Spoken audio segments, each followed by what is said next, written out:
परेशान। अब ना हो निराश, क्योंकि खबर भारत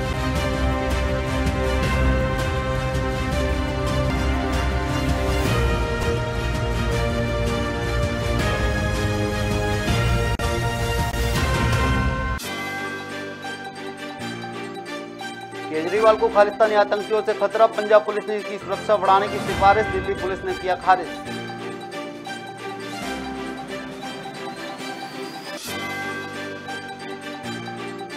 राजधानी भोपाल में धर्मांतरण का मामला आया सामने, बैरागढ़ के सीएमएस स्कूल में कराया जा रहा है धर्म परिवर्तन, बीजेपी विधायक शर्मा ने दोषियों पर सख्त कार्रवाई के दिए निर्देश।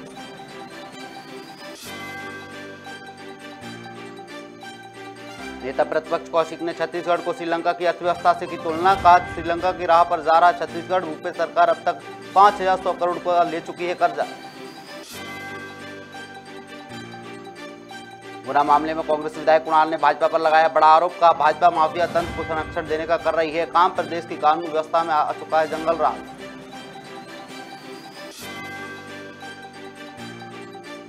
पानी की समस्या को लेकर कांग्रेस कार्यकर्ताओं ने निगम कार्यालय का किया घेराव, 4 दिन से पानी न मिलने का लगाया आरोप, मामले पर कमिश्नर बंगले के घेराव की चेतावनी।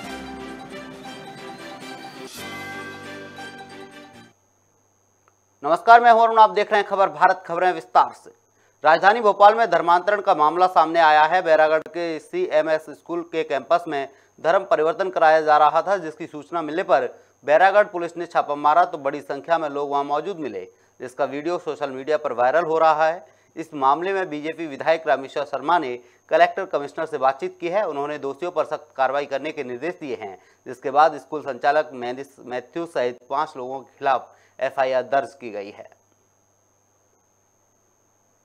आज हमें जब ये जानकारी लगी कि संत नगर के जो एक फेमस स्कूल है सीएमएस क्राइस्ट मेमोरियल स्कूल, वहाँ पे धर्म परिवर्तन कराया जा रहा है, इसकी जानकारी लगते ही हम और हमारी पूरी टीम हिंदू संगठन सभी संत नगर थाने पहुँचे और स्कूल संचालक मैनिस मैथ्यूज व जो फादर और जो सिस्टर आई थी, उनको हिंदू धर्म के प्रति लोगों में खराब भावना पैदा करके यीशु के प्रति अच्छी भावना पैदा कर रही थी, उनके खिलाफ धार्मिक धर्म परिवर्तन के तहत हमने एफआईआर दर्ज कराई है संत गिरधाराम नगर थाने में।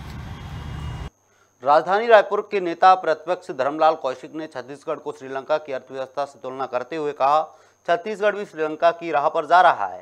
साथ ही उन्होंने कहा कि श्रीलंका ने 2022 में 5100 करोड़ डॉलर का कर्ज लिया था और छत्तीसगढ़ सरकार भी अब तक 5100 करोड़ रुपए का कर्ज ले चुकी है और सरकार सत्ता में रही तो प्रदेश को कर्ज में डूबने से कोई नहीं बचा पाएगा। लगभग ये सरकार मैं कह सकता हूं कि छत्तीसगढ़ श्रीलंका के राह पर, राजपक्षे के राह पर भूपेश बघेल, लंका की जो स्थिति आपके सामने में है, लगभग ये 3500 करोड़ डॉलर का कर्जा था 2021 में और 2022 आते आते इनका 5100 करोड़ डॉलर का इनका पहुंच गया है। और अब तो ये स्थिति हो गई है कि विदेशी कर्जा चुकाने की स्थिति में श्रीलंका नहीं है। गुना में हुए पुलिसकर्मियों के दर्दनाक हत्याकांड के मामले में विधायक कुणाल चौधरी ने एक बार फिर से भाजपा सरकार पर निशाना साधते हुए कहा, प्रदेश में जिस तरह से लगातार अधिकारियों पर हमले और उनकी हत्याएं हो रही हैं, साफ है कि भाजपा सरकार माफिया तंत्र को संरक्षण देने का काम कर रही है। जिस पर उन्होंने कहा कि मध्य प्रदेश पर कानून व्यवस्था में जंगल राज आ चुका है और साथ ही प्रदेश के गृह मंत्री बिगड़ी कानून व्यवस्था को संभालने के बजाय किसान और कांग्रेस पर भाषणबाजी कर रहे हैं। वहीं सरकार कानून व्यवस्था को दुरुस्त करे या इस्तीफा दे दे। मध्य प्रदेश में माफिया तंत्र के नाम से सरकारें कांप रही हैं।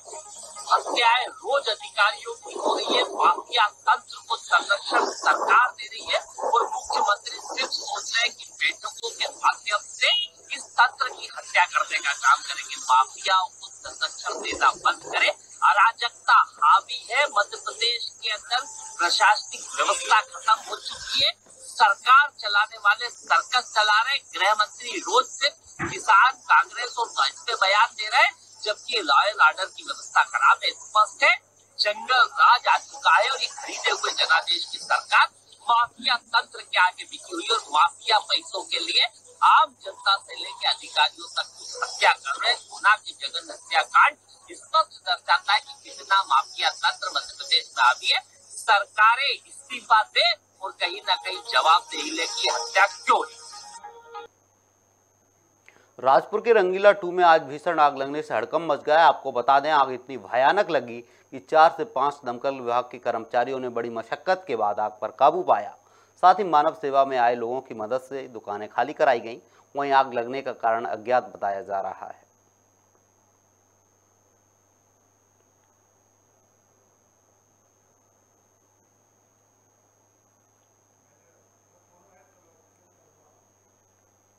राजपुर के रंगीला से खबर मिल रही है, जहां आग लगने से हड़कंप मच गया। आग इतनी भयानक थी कि 4 से 5 दमकल की गाड़ियां मौके पर पहुंची, जिन्होंने आग पर काबू पाया। साथ ही वहां मानव सेवा में आए लोगों की मदद से दुकानों को खाली कराया गया है। फिलहाल आग के कारण का अभी तक पता नहीं चल पाया है। राजपुर के रंगीला से खबर है, जहां भीषण आग लगने से हड़कंप मच गया है।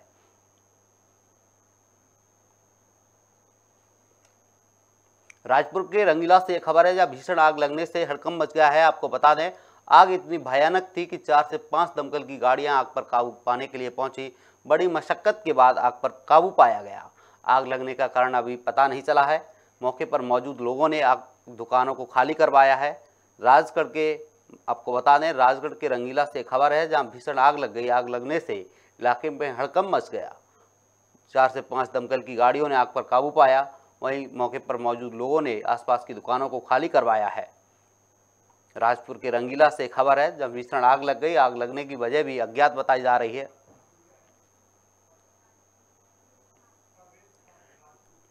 इस खबर पर ज्यादा जानकारी के लिए हमारे सहयोगी संवाददाता परवेज खान जुड़ चुके हैं। परवेज, आग लगने की वजह मालूम चली है क्या? सर, सुबह 7 बजे लगभग मुख्य मार्केट सरकारी बैंक के सामने कपड़ा दुकान रंगीला 2 के नाम से कपड़ा दुकान है। उसमें अभी लगभग पता चला है कि शॉर्ट सर्किट के कारण आग लगने काफी नुकसान हुआ है लाखों का। परवेश, इसको लेकर क्या आग का जो आग लगी है, नुकसान हुआ, उसको कुछ मुआवजा राशि दी जाएगी क्या? किसी प्रकार की आर्थिक सहायता दी जाएगी? ऐसा तो अभी कुछ बताया नहीं है सर। बाकी सरकार से मांग कर रहे हैं। उनका लगभग 40 से 45 लाख रुपए का नुकसान हुआ है। आग किस वजह से लगी, ये मालूम चला है क्या परवेश? सर, शॉर्ट सर्किट से के कारण आग लगी है। आग पर काबू पा लिया गया है परवेश, या फिर अभी भी दमकल की गाड़ियां मौजूद हैं? सर, बड़वानी, तेंदुआ, राजपुर, अंजड़ और पलसूर से आग देने मतलब फायर ब्रिगेड बुलाए थे। बड़ी मशक्कत के बाद आग पर काबू पाया गया।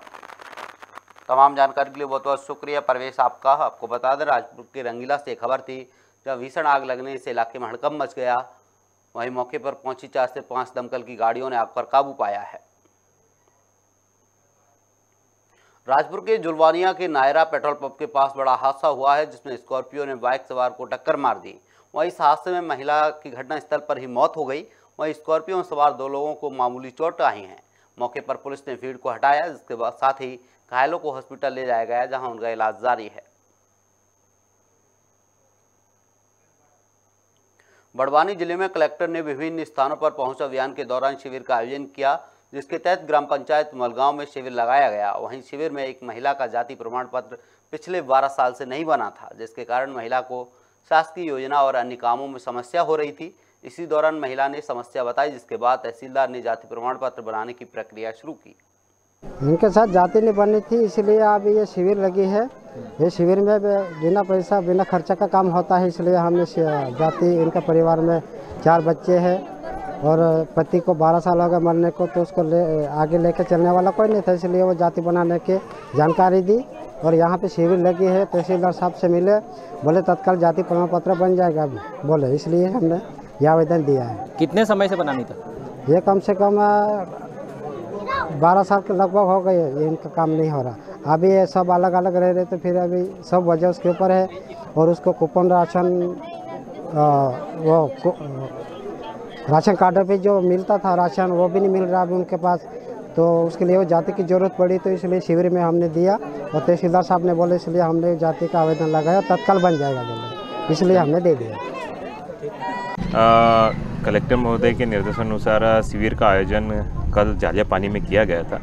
वहाँ के नेटवर्क नहीं मिलने के कारण हितग्राहियों को कल चिन्हित करके और उनका ऑफलाइन आवेदन करवा के और आज उनकी सहायता के लिए उनके आवेदनों के निराकरण हेतु मलगांव में शिविर आयोजित किया गया, जिसमें अभी तक 121 आवेदन प्राप्त हुए हैं, जिसमें से 70 का निराकरण मौके पे किया जा चुका है। वर्तमान में कार्य प्रगति पे है और निरंतर निराकरण और दर्ज प्रकरण चल रहा है। सर, आम लोगों में उत्साह है शिविर में आने का? जी, कलेक्टर महोदय के दिमाग की उपज काफ़ी अच्छी है, पहुंच अभियान के रूप में यहाँ पर देखने को मिल रही है।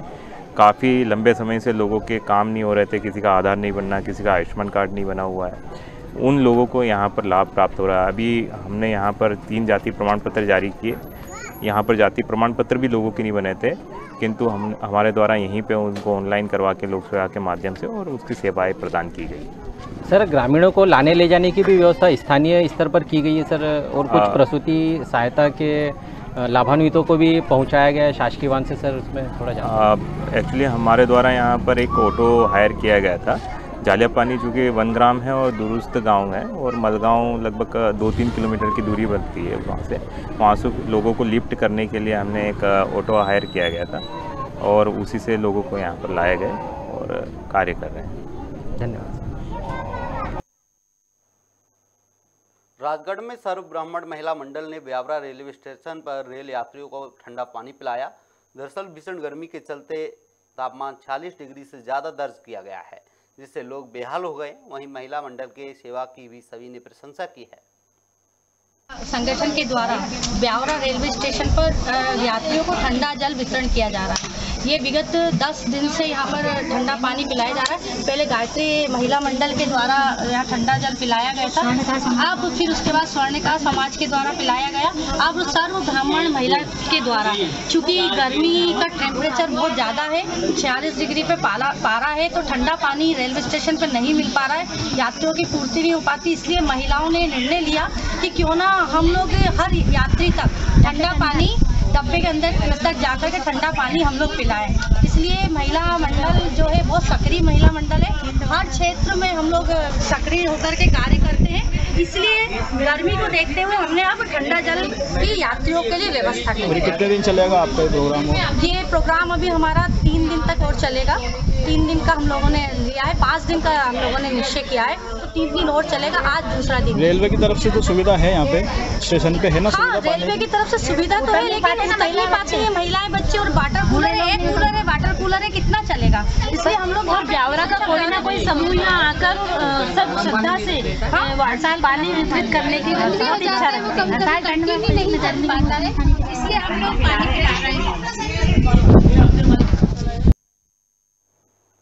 राजधानी भोपाल में पानी की समस्या को लेकर कांग्रेस ने जनता के साथ मिलकर नगर निगम कार्यालय का घेराव किया और 4 दिन से पानी न मिलने का बड़ा आरोप लगाया है।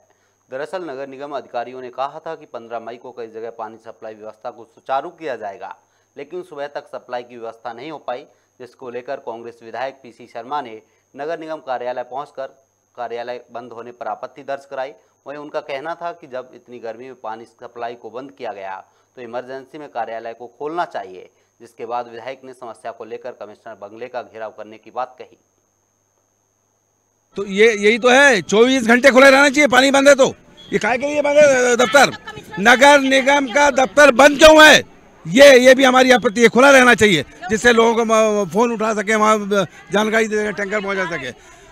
इमरजेंसी में भी बंद रहेगा भाई? ये 4 दिन तो खुले ही रहना था ना। कांकेर के शीतलापारा में बिजली के खंभे से नीचे गिरने से एक कर्मचारी की मौत हो गई। जानकारी के अनुसार क्षेत्र में बिजली बंद थी, जिसको सुधारने के लिए कर्मचारी बालाराम कैमरों खंभे पर चढ़ा था। उसी वक्त अचानक नीचे गिर गया। वहीं मौके पर मौजूद अन्य कर्मचारियों ने युवक को अस्पताल पहुंचाया, जहां डॉक्टरों ने उसे मृत घोषित कर दिया।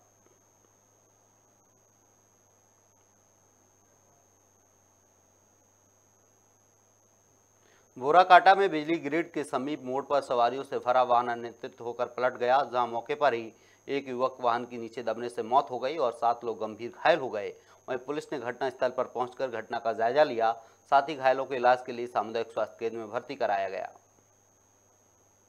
कल बोकराटा बाजार में कालाखेत का तूफान वाहन का चालक बाजार हाट के लिए लोगों को लेकर के आया था और बाजार हाट करके वापस जा रहे थे, तो वापसी जाते समय गाड़ी चालक से अनियंत्रित होकर पलट गई थी, जिसके अंदर पलटने के कारण युवक राकेश नाम का युवक 18 साल का जो नीचे दब गया था और उसके मौके पर ही मृत्यु हो गई थी। उसमें करीबन 5-7 लोग घायल हो गए थे, जिसमें से 7 लोग घायल हुए थे, जिसमें 2 लोग गंभीर रूप से घायल हुए थे, जिन्हें पार्टी अस्पताल से बड़वानी अस्पताल के लिए रेफर किया गया है और आज सुबह राकेश का पीएम वगैरह करवाकर शव परिवारजनों के जिम्मे किया गया है और वाहन चालक के विरुद्ध जांच कर वैधानिक प्रकरण दर्ज कर कार्रवाई की जाएगी। फिलहाल इस बुलेटिन में इतना ही। आप बनी रही खबर भारत के साथ। नमस्कार।